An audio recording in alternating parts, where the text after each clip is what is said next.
బయ్యారి సారీస్ మే 8వ తారీఖున ఓపెనింగ్ జరగబోతుంది. ఎవరైతే షాపింగ్ చేస్తారో 3000 అండ్ అబౌవ్ ఫస్ట్ 200 కస్టమర్స్ కి సారీ రూపాయికే ఇచ్చేస్తున్నారు. భారతీయులు బంగారం కొనద్దు.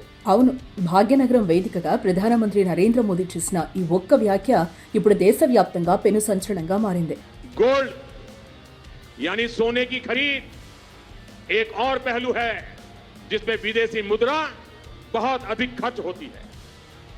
एक जमाना था जब संकट आता था, कोई युद्ध होता था तो लोग देश हित में सोना दान दे देते थे. आज दान की जरूरत नहीं है, लेकिन देश हित में हमको यह तय करना पड़ेगा कि साल भर तक घर में कोई भी फंक्शन हो, कोई भी कार्यक्रम हो, हम सोने के गहने नहीं खरीदेंगे, सोना नहीं खरीदेंगे. विदेशी मुद्रा बचाने के लिए हमारी देशभक्ति हमें चुनौती दे रही है और हमें इस चुनौती को स्वीकार करते हुए విదేశీ ముద్రకు బచానా హోగా. అసలు పసిడంటే ప్రాణమిచ్చే భారతీయులను ఏడాది పాటు బంగారం కొనడం ఆపమని ప్రధాని ఎందుకు కోరారు? సెంటిమెంట్ కు మించి దీని వెనక కారణాలేంటి? మోదీ చెప్పినట్టుగా ఒక ఏడాది పాటు మనం బంగారం కొనడం ఆపేస్తే ఎలాంటి అద్భుతాలు జరుగుతాయి? ఈ వీడియోలో మనం తెలుసుకుందాం. భారతదేశంలో పెళ్లి అంటేనే పసిడి పరవళ్లు. పుట్టిన పాపాయికి పెట్టే దిష్టి పూస దగ్గర నుండి పెళ్లిపీటల మీద మెరిసే మంగళసూత్రం వరకు ప్రతి శుభకార్యంలోనూ బంగారం ఒక అంతర్భాగం.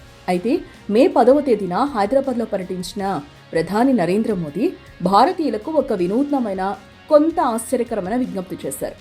కనీసం ఏడాది పాటు పెళ్లిళ్లకు బంగారం కొనకండి అని ఆయన కోరడం ఇప్పుడు అందరినీ ఆశ్చర్యానికి గురిచేసింది. అయితే మోదీ ఇలా కోరడం వెనుక బలమైన ఆర్థిక కారణాలు ఉన్నాయి. ప్రస్తుతం ప్రపంచం ఒక గడ్డు కాలాన్ని ఎదుర్కొంటోంది. ముఖ్యంగా మధ్యప్రాచ్యంలో యుద్ధ మేఘాలు కమ్ముకోవడంతో ప్రపంచానికే చమురు సరఫరా చేసే అత్యంత కీలకమైన స్ట్రైట్ ఆఫ్ హార్మూజ్ మార్గంలో ఉద్రిక్తతలు పెరిగాయి. దీనివల్ల ముడి చమురు ధర ఒక్కసారిగా ఆకాశాన్ని తాకి నిన్న మొన్నటి వరకు బ్యారెల్కు $70 ఉన్న ధర ఇప్పుడు ఏకంగా $126కు చేరింది. భారతదేశం తన చమురు అవసరాల్లో దాదాపుగా 85% విదేశాల నుండే దిగుమతి చేసుకుంటోంది. కాబట్టి పెరిగిన ఈ ధరల వల్ల మనం విదేశాలకు చెల్లించాల్సిన డాలర్ల బిల్లు భారీగా పెరిగి దేశ ఆర్థిక వ్యవస్థపై పెను భారం పడుతోంది. ఇక్కడ మనం గమనించాల్సిన విషయం ఏంటంటే, మనం విదేశాల నుండి చమురు కొనాలన్నా లేదా బంగారం కొనాలన్నా మన దగ్గర ఉన్న రూపాయలు చెల్లవు.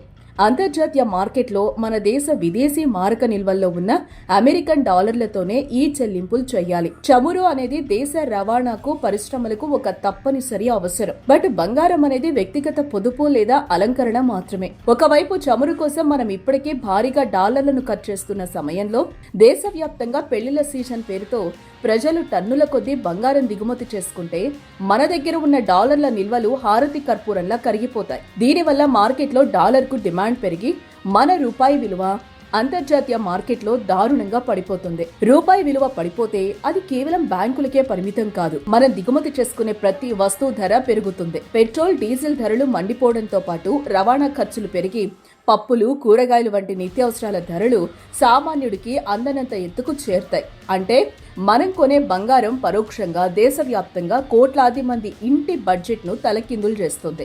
ఈ ముప్పును ముందే పసిగట్టిన భారత ప్రభుత్వం తగు చర్యలను తీసుకుంటుంది. అందులో భాగంగానే దేశాన్ని కాపాడుకోవడానికి ఒక రక్షణ కవచంలా మోదీ బంగారం కొనొద్దని విజ్ఞప్తి చేశారు.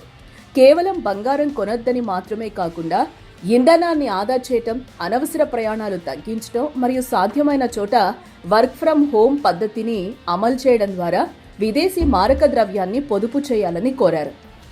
पेट्रोल डीजल का संयम से इस्तेमाल करना.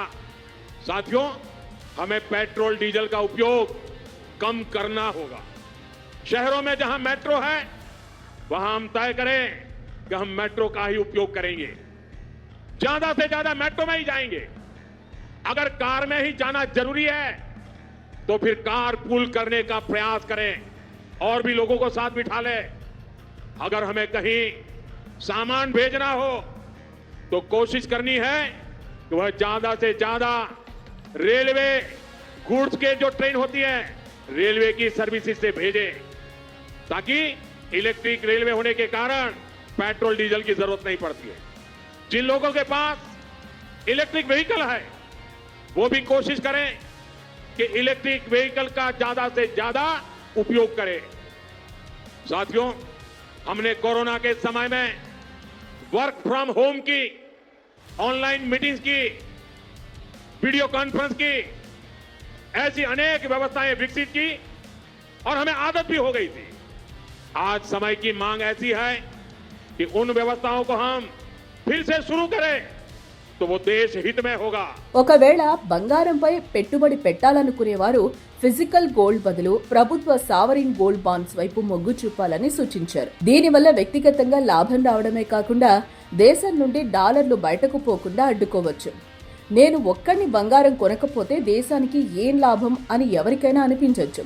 బట్ లక్షలాది కుటుంబాలు కలిసి తీసుకునే ఈ చిన్న నిర్ణయం బిలియన్ల కొద్దీ డాలర్లను ఆదా చేస్తుంది.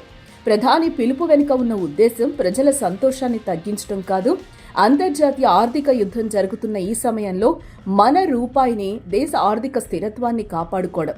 సరిహద్దుల్లో సైనికులు తుపాకులతో దేశాన్ని కాపాడితే సామాన్య పౌరులు తమ అనవసర ఖర్చులను తగ్గించుకుని దేశానికి ఆర్థిక సైనికుడిలా నిలవాలన్నదే ఈ దేశం యొక్క పరమార్థం. ఒక ఏడాది పసిడికి దూరం కావడం అనేది దేశ భవిష్యత్తుకు బలమైన ఆధారం కానుంది.